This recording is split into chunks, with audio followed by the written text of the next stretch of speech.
So can I hop in here for a second? Luna, Yeah. what type of reactions were you seeing when using these?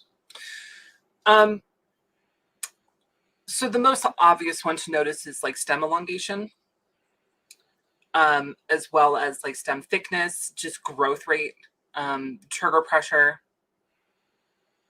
How about early push of 7-leaf over 5-leaf? Are you seeing any kinds of reactions like that? Um, not that I really noticed. I mean, I feel like that kind of just comes from like soil health, right?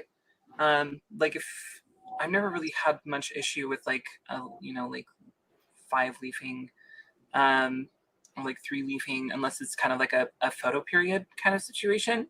But no, I wouldn't say that I noticed necessarily any kind of like leaf count as like a reaction to these different inputs and stuff like that. Because this you guys is like we're only on the cutting edge of understanding this, and Av, you're spot on about fermentations, but I think that there's other things that come out that perhaps we're not fully understanding the interactions between all of them. For instance, working with the Muncher group, which will be on, I think, next week, and in deep diving on all of the end results of the process of aerobic digestion, which personally I didn't think was possible, but they've proven beyond a shadow of a doubt this is legit. So we've taken the end result product out of the process, and I've divided it into a few different pieces. One is the silt, the other is the microbial community, and the third is something I don't know how to put a finger on yet. I claimed it as an enzyme. I'm thinking it's more of a hormone.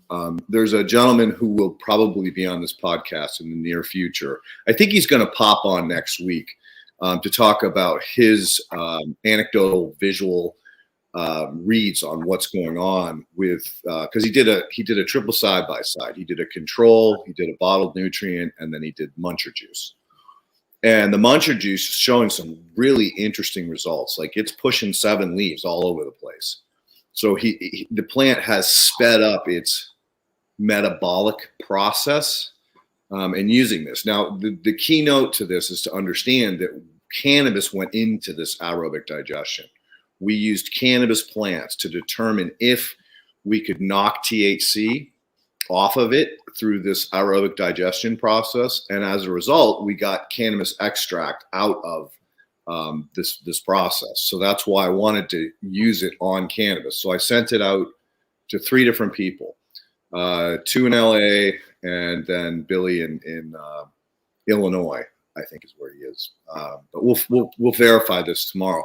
But again, it goes back to this understanding of relationships, some of the most complex. And I think, Luna, you're on spot on with these quorum sensing, these relationships between bio and chemical interactions or reactions.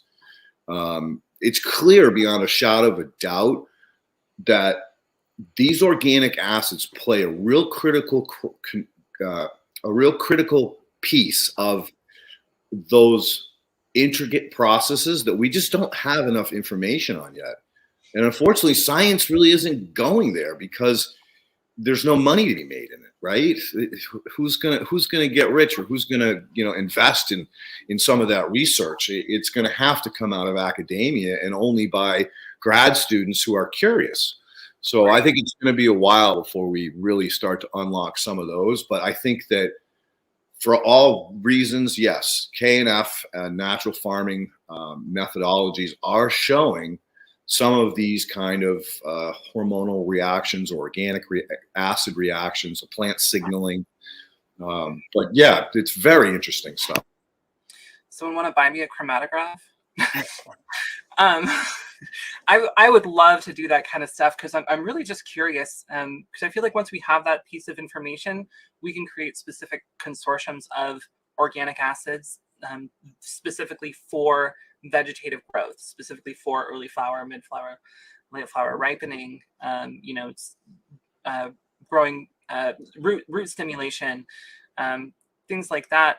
And that's kind of what I've been trying to dive into, is creating like a profile of specific organic acids that aren't necessarily phytohormones, that have these physiological responses in plants, and how we can identify local plant inputs that are rich in these profiles, to then use them for a veg stimulation, an early flower transition, and then, like a bulking stage and like a ripening stage and things like that.